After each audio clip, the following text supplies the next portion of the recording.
Hello दोस्तों, स्वागत है आपका अपने इस यूट्यूब चैनल हर्ष क्लासेज में।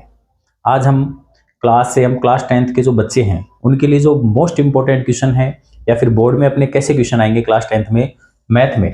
आपने देखो जैसे कि चैप्टर नंबर 2 अपन इसमें सॉल्यूशन करेंगे पॉलिनोमियल, और पॉलिनोमियल है जो अब की बार आने वाला है 4 मार्क्स का। 4 मार्क्स में भी 3 क्वेश्चन आएंगे। उसमें एक तो क्वेश्चन आएगा एमसीक्यू टाइप का, एक आएगा ऐसे वे शॉर्ट आंसर और एक आएगा वेरी शॉर्ट आंसर क्वेश्चन। जो एमसीक्यू है वो भी 1 मार्क्स का आएगा, जो वेरी शॉर्ट आंसर है वो भी 1 मार्क्स का आएगा, और एक क्वेश्चन आएगा जो आपके 2 नंबर के आएंगे। मतलब टोटल इसमें से बनने वाले हैं 3 क्वेश्चन। अब वो देखेंगे कि अपने 3 क्वेश्चन किस टाइप के बनेंगे। तो अपने इसमें पॉलिनोमियल में जब हम पढ़ते हैं तो एक तो देखो बेसिक से पढ़ते हैं, तो बेसिक का आपकी इतना टाइम नहीं है कि आप बेसिक कवर करो। आपको सिर्फ ये देखना है कि हम कैसे अप्रोच लगाएं कि अपना क्वेश्चन है वो एकदम सही हो जाए। फिर भी मैं आपको कंप्लीट बता देता हूं कि जैसे अपन जो पॉलिनोमियल है यहां से अपने पास 2 एक्सरसाइज बनेंगी 2.1 एंड 2.2। 2.1 में क्वेश्चन नंबर एक ही है कि अगर मान के चलो y equal to P x पर कोई ग्राफ है, y equal to P x पर कोई ग्राफ है, तो आप ग्राफ को देखकर बताइए कि नंबर ऑफ जीरोज कितने होंगे। जैसे आपके पास इस तरह से आपको ग्राफ दे रखा है, ये आपका एक्स एक्सिस है, ये एक्स डैश, ये वाई एक्सिस है, ये वाई डैश। अगर आपका ग्राफ इस तरह से है तो आपको ये देखना है कि ये जो ग्राफ है वो एक्स एक्सिस को कितने पॉइंटों पर काटता है या कितनों पॉइंटों पर इंटरसेक्ट करता है। तो अगर मान के चलो यहां पर इसने 1 पॉइंट ए रहा और 1 पॉइंट ए रहा, तो यहां पर इसमें 2 पॉइंटों पर इंटरसेक्ट कर रहा है, तो इसका मतलब है number of zeros, number of zeros इसके कितने होंगे? 2 होंगे। ये जीरोज 2 नहीं होगा, यहां पर कहने का मतलब ये है कि जो नंबर ऑफ जीरोज है वो 2 होंगे। वो कौन से होंगे वो हमें नहीं पता है, वो अपन निकालेंगे तब की बात है। लेकिन फर्स्ट क्वेश्चन तो आपको ऐसा ही बनता है जो एमसीक्यू टाइप का बन जाएगा यहाँ से, कि एमसीक्यू का क्वेश्चन क्या आ जाएगा कि ग्राफ देखिए, ग्राफ देख के बताइए इसमें नंबर ऑफ जीरोज कितने हैं अगर y equal to P x पर ग्राफ है तो। क्योंकि यहां अगर y आ जाए, यहां पर क्या आ जाए y, जो आएगा नहीं, तो अपने को y एक्सिस देखनी है। x equal to P Y आ जाए तो अपने को y एक्सिस देखनी है। लेकिन अपने पास बोर्ड में इतना ही है कि जैसे अपने सेकंड क्वेश्चन आ जाए इस तरह से, और बताना है कि नंबर ऑफ जीरोज कितने होंगे। तो यहां से देखो नंबर ऑफ जीरोज, सबसे पहले आपको देखना है कि ये जो एक्स एक्सिस है इसको ये कितने पॉइंटों पर टच करता है या इंटरसेक्ट करता है। तो देखो यहां पर एक तो 1 पॉइंट ये रहा, एक 1 पॉइंट ये रहा, तो ये जो पूरी लाइन है जो बन रही है आपकी, ये एक्स एक्सिस को 2 पॉइंटों पर टच करती है, इंटरसेक्ट करती है, तो इसके नंबर ऑफ जीरोज भी कितने हो गए? 2 हो चुके हैं। तो एक क्वेश्चन एमसीक्यू का आप यहां से आराम से सही कर सकते हो। जो आपकी 2.1 में 6 क्वेश्चन है, आपके 6 ग्राफ दे रखे हैं। तो एक बार वापस स्वागत है अपने इस वीडियो में। अब देखो हम बात कर रहे थे कि 2.1 से जो क्वेश्चन बनेगा वो क्या बनेगा। आपका मैंने क्वेश्चन लिख भी दिया है यहाँ पे कि 2.1 में सिर्फ एक ही क्वेश्चन है अपना, एक ही क्वेश्चन में सिर्फ यही दे रखा है हमें कि आप ग्राफ को देखकर क्या बताओ, नंबर ऑफ जीरोज बताओ। तो यहाँ से सिर्फ एमसीक्यू का ही क्वेश्चन बनेगा, बाकी कोई ऐसे थ्योरेटिकल क्वेश्चन नहीं बनेगा। जैसे देखो क्वेश्चन है कि the graph of y equal to P x, तो y equal to P x का मतलब है हमें पी एक्स वाली लाइन देखनी है, मतलब एक्स एक्सिस देखनी है हमें, सिर्फ y एक्सिस को हमें नहीं देखना है। Are given the figure for some polynomial P x, कुछ पॉलिनोमियल के ग्राफ दे रखे हैं, तो find the number of zeros of p x in each case. आपने बहुत बार इस क्वेश्चन को देख लिया होगा, पढ़ लिया होगा। सिर्फ 5 मिनट क्या, आपने 2 मिनट में ही आपके ये समझ में आ जाएगा कि इससे हम नंबर ऑफ जीरोज कैसे निकालेंगे। सबसे इजी एक्सरसाइज है, इजी नंबर है। तो देखो जैसे फर्स्ट ग्राफ है, इस ग्राफ में ये एक्स एक्सिस गिवन है और ये वाई एक्सिस होती है, सबको पता है। तो अब हमें ये देखना है कि एक्स एक्सिस को ये जो ग्राफ बनी है या जो ये लाइन है वो कितने पॉइंटों पर टच करती है। जैसे यहां पर तो कोई किसी पॉइंट पर टच कर नहीं रही है, किस पर कर रही है? वाई पर। तो वाई से हमें मतलब नहीं है, सिर्फ हमें एक्स एक्सिस को ही देखना है। तो एक्स एक्सिस को किसी भी पॉइंट पर टच नहीं करती है, तो इसके जो नंबर ऑफ जीरोज हैं, नंबर ऑफ जीरो वो कितने होंगे? 0 होंगे। नंबर ऑफ जीरोज कितने होंगे? 0। यहाँ 0 का मतलब यह है कि इसका कोई भी जीरो नहीं होगा या कोई भी जीरोज है वो नहीं होंगे। इसमें देखो इस ग्राफ में एक्स एक्सिस को कितने पॉइंट पर टच करता है? ये 1 पॉइंट पर। तो यहां आ जाएगा आंसर आपका number of zero equal to 1। Number of zeros कितने आ जाएंगे?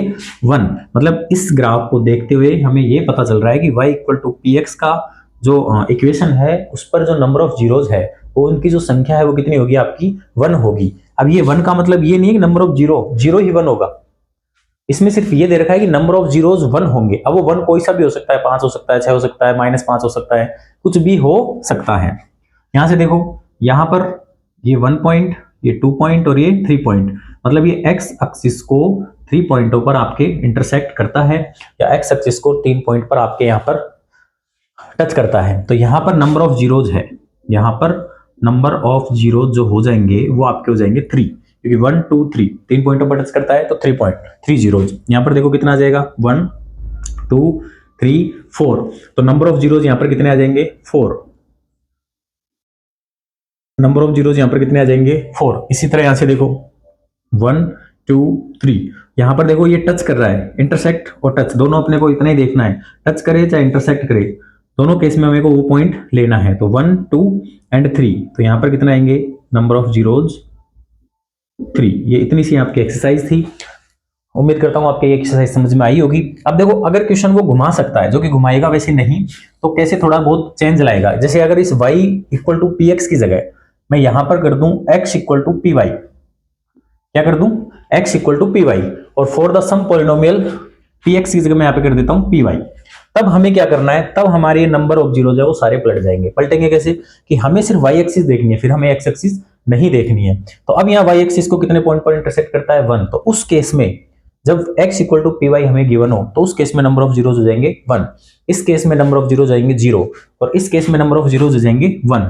ये सब हमें कब देखना है, जब हमें क्वेश्चन दे x equal to P Y, जो कि आपके सिलेबस में भी नहीं है और ऐसा शायद आएगा भी नहीं, लेकिन फिर भी मैं एक्स्ट्रा नॉलेज के लिए आपको बता देता हूँ।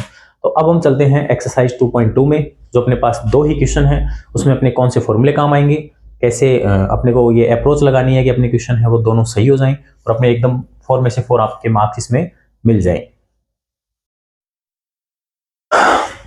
यस, तो हेलो दोस्तों, वापस में देखिए इस वीडियो में हम पढ़ चुके थे 2.1 का पूरा सॉल्यूशन, और 2.1 में सिर्फ एक ही क्वेश्चन था कि y equal to P X अगर हमें कुछ ग्राफ दे रखे हैं तो हम उसके नंबर ऑफ जीरोज कैसे निकालेंगे। अब एक्सरसाइज 2.2 है, वहां से आपके क्वेश्चन आ सकता है, एक तो शॉर्ट आंसर क्वेश्चन, एक आ जाएगा वेरी शॉर्ट आंसर क्वेश्चन। यहां से जब अपन 2.2 क्वेश्चन को करेंगे तो यहीं से मेन आपके 2 फॉर्मूले निकल के आते हैं। सबसे पहले तो देखो क्वेश्चन क्या है, क्वेश्चन पढ़ो कि find the zeros of the following quadratic polynomial. तो किसके हमें जीरो निकालने हैं, क्वाड्रेटिक पॉलिनोमियल हमें गिवन होगा, जो कि गिवन है, and verify the relationship between the zeros and the coefficient. तो यहां से अपने पास 2 पार्ट हो गए, एक तो हमें पॉलिनोमियल के निकालने हैं जीरोज, और दूसरा हमें क्या करना है उसको वेरीफाई। और वेरीफाई करने के लिए हमारे पास देखो, एक तो ये पता होना चाहिए कि भाई क्वाड्रेटिक पॉलिनोमियल कैसा होता है। तो अगर मैं क्वाड्रेटिक पॉलिनोमियल की जो जनरल फॉर्म लिखूं, क्या लिखूं जनरल फॉर्म, तो क्या होती है ax square plus bx plus c, और ये किसके इक्वल होती है px के। तो मैं इसको ऐसे लिख सकता हूं कि px इक्वल टू होता है आपका ax square bx plus c।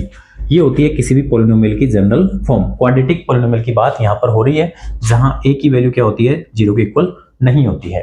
अब इसमें क्या है, आपको जब वेरीफाई आप करोगे तो जीरोज को अपन मानेंगे, लेट सपोज दैट अपने पास जो अगर क्वाड्रेटिक इक्वेशन है तो इसके 2 जीरोज होंगे, कौन से होंगे वो अभी हमें नहीं पता। तो यहां से देखो लेट, तो हम उनको मान लेते हैं कि एक तो होता है अल्फा और एक होता है बीटा। तो यहां से अपने पास 2 फॉर्मूले जो अपने को याद रखने चाहिए इस एक्सरसाइज को करने के लिए, कि sum of zeros, sum of zeros क्या होता है अल्फा प्लस बीटा, और इक्वल टू हम बोलते हैं उसको बी अपॉन सी, क्या बोलते हैं बी अपॉन ए, सॉरी। तो सम ऑफ जीरोज है alpha plus beta minus B upon A, और एक हमारा जो फॉर्मूला काम आएगा वेरीफाई करने में वो आता है प्रोडक्ट ऑफ जीरोज, और प्रोडक्ट ऑफ जीरो को हम बोलते हैं अल्फा बीटा, और ये होता है सी अपॉन ए। अब यहां देखो जो ए बी और सी है, यहां पर बी क्या है, ये है कोफिशिएंट ऑफ एक्स, क्या होता है ये कोफिशिएंट ऑफ एक्स, और जो ए है इसको हम क्या लिख सकते हैं कोफिशिएंट ऑफ एक्स स्क्वायर, क्या लिख सकते हैं कोफिशिएंट ऑफ एक्स स्क्वायर। इसी तरह ऊपर वाली टर्म्स क्या हो जाएगी कांस्टेंट, क्या हो जाएगी तुम्हारी कांस्टेंट, और नीचे क्या आ जाएगा कोफिशिएंट ऑफ एक्स स्क्वायर। तो यहां से अपने को 2 फॉर्मूले रखने हैं कि sum of zeros alpha beta क्या होता है alpha plus beta minus B upon A, coefficient of X upon coefficient of X square. इसी तरह प्रोडक्ट ऑफ जीरोज के अल्फा बीटा का क्या रखना है C upon A constant upon coefficient of X square. ये कब काम आएगा, जब अपने को वेरीफाई करने होंगे। फिलहाल हमें सिर्फ पहले क्या करना है कि find the zeros of the polynomial. तो जो अपने को पॉलिनोमियल गिवन है उसको हम कैसे निकालेंगे जीरोज, और फिर उसके बाद में कैसे करेंगे वेरीफाई, अभी आपके सामने देखते हैं।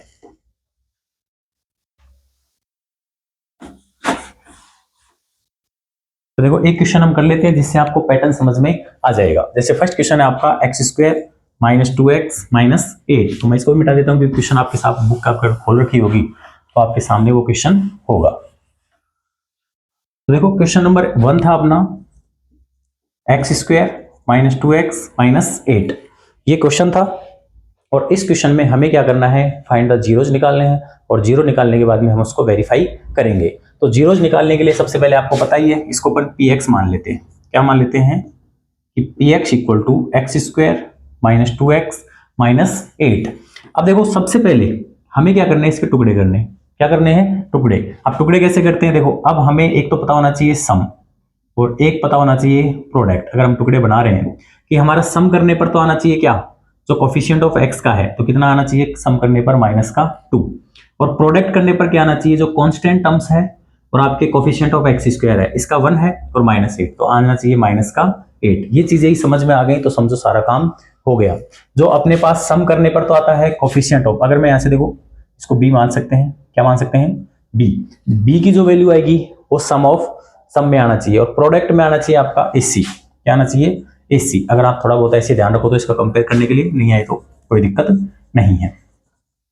तो अब देखो सम करने पर तो -2 आए, प्रोडक्ट करने पर -8 आए। अपने पास ऐसे प्रोडक्ट आपको देखने हैं, जैसे मान के चलो अगर मैं देखो प्रोडक्ट करने के लिए 4 × 2 8 आता है, लेकिन सम करने पर -2 आना चाहिए तो 4 में 2 ऐड करेंगे तो क्या आएगा आपका 6 आएगा, 4 में से 2 माइनस करेंगे तो क्या आएगा प्लस का 2 आएगा। तो हमें उस कंडीशन में -4 लेना है और प्लस का 2 लेना है, जिससे क्या आना चाहिए -2। तो इसके जो दो टुकड़े होंगे अपने पास 4 × 2 = 8 और 4 में से 2 गए तो -2। तो यहीं पर हमने को ऐसे कैसे रखना है, तो क्या लिखेंगे हम इसको x² माइनस के अपने -4 और 2 लिया है तो -4x प्लस का 2x और -8। यहाँ से देखो x कॉमन आ जाएगा तो x -4 और यहाँ से अपने 2 कॉमन आ जाएगा तो यहाँ पे क्या बचेगा x -4। कभी भी हम फैक्टर करते हैं तो उस कंडीशन में ये वाला केस और ये वाला केस दोनों ही टर्म्स आपके क्या आनी चाहिए, सेम आनी चाहिए। अगर सेम नहीं आ रही है तो इसका मतलब हमने कहीं ना कहीं फैक्टर करने में गलती की है। तो यहाँ से देखो x -4 फिर बाहर आ जाएगा और इधर बचेगा x + 2। ये तो हो जाता है आपका उसका फैक्टर। अब हमें यहाँ से जीरोज निकालने हैं तो जीरोज के लिए अपन क्या लिखेंगे कि जो px की वैल्यू है वो 0 के इक्वल मानेंगे। तो यहाँ से देखो एक टर्म्स x -4 = 0 तो x की वैल्यू कितनी हो गई 4, एक जीरो पे आ गया। और फिर हम देखो x + 2 के इक्वल टू 0 मानेंगे तो x की वैल्यू कितनी आ गई -2। तो अब यहां से zeros of polynomial, zeros of px मान लो r क्या हो जाएंगे 4 एंड -2।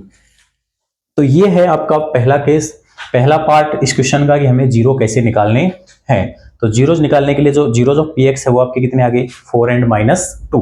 अब 4 एंड -2 है, इसको लेट सपोज आप अल्फा एंड बीटा भी मान सकते हैं। अब इसका हम दूसरा पार्ट करते हैं कि हम इसको वेरीफाई कैसे कर सकते हैं। तो वेरीफाई करने के लिए देखो हमारे पास जीरोज आ गए 4 एंड -2। क्या आ गया 4 एंड -2। तो हम उसको एक बार इधर रख लेते हैं कि आपके जो जीरोज आए वो आ गए 4 एंड -2। अब हमें करना है वेरीफाई। क्या करना है, वेरीफाई। और वेरीफाई करने के लिए आपको क्या लिखना है, सम ऑफ जीरोज। क्या लिखना है, सम ऑफ जीरोज। और सम ऑफ जीरोज क्या होता है तुम्हारा अल्फा प्लस बीटा और वो होता है -b/a। अब देखो यहां से अल्फा की वैल्यू तो अपन, अब इसको जो px है अपना जो px गिवन है इसको देखो x² -2x -8।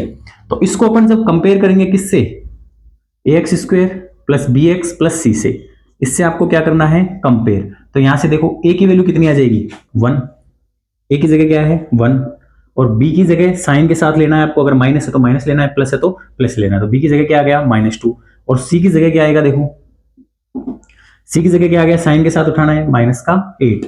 तो a की वैल्यू 1 आ गई, b की वैल्यू -2 आ गई, c की वैल्यू -8 आ गई। और अल्फा एंड बीटा ये आपकी रहे, अल्फा की वैल्यू 4 मान लो और बीटा की वैल्यू -2 मान लो। तो यहां चाहे इसको अल्फा ले लो और चाहे इसको अल्फा, कोई फर्क नहीं पड़ता है। अब यहां से देखो जो अपना फॉर्मूला है उसमें अपन वैल्यू पुट करते हैं कि भाई अल्फा प्लस बीटा क्या होता है -b/a।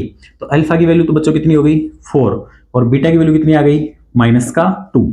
इधर देखो माइनस का साइन है, b की वैल्यू कितनी है, यहां से देखो b की वैल्यू है -2 तो -2 और a की वैल्यू कितनी है 1। अब देखो इसको सोल्व करो तो 4 में से 4 - 2 कितना आ गया 2। इसको सोल्व करो -2 और equal to 2। LHS equal to RHS आ रहा है कि नहीं आ रहा, यस। फिर हम निकाल लेंगे प्रोडक्ट ऑफ जीरोज। फिर हमें क्या करना है प्रोडक्ट ऑफ जीरोज, और product of zeros alpha beta वो क्या होता है तुम्हारा C अपॉन ए। क्या होता है C अपॉन ए। अब देखो अल्फा की वैल्यू अपन ने कितनी मान रखी है यहाँ पे 4, और बीटा की वैल्यू कितनी है -2, और C की वैल्यू कितनी है -8, और ए की वैल्यू कितनी है 1। तो देखो 4 2 जा 8 -8 और इक्वल टू -8। दोनों कंडीशन में आपके LHS इक्वल टू क्या आ रहे हैं RHS। यहां भी LHS इक्वल टू RHS आ रहा है, और यहां भी आपका LHS इक्वल टू क्या आ रहा है RHS आ रहा है। तो इसी मेथड के साथ आपको इस तरह से आपको क्या करना पड़ेगा, हेंस वेरीफाई करना पड़ेगा। तो एक क्वेश्चन के इसके दो पार्ट हैं, पहले आपको जीरोज निकालने हैं, उसके बाद में इसको वेरीफाई करना है। तो वेरीफाई निकालने के लिए आपके पास फॉर्मूला याद होना चाहिए। क्या होगा, alpha plus beta equal to minus B upon A, और अल्फा बीटा इक्वल टू होता है C अपॉन ए। उम्मीद करता हूं आपके क्वेश्चन समझ में आया होगा, और ऐसे ही क्वेश्चन आपके 5 के और बचे हैं, वो भी हम इसमें आगे करेंगे। Thank you.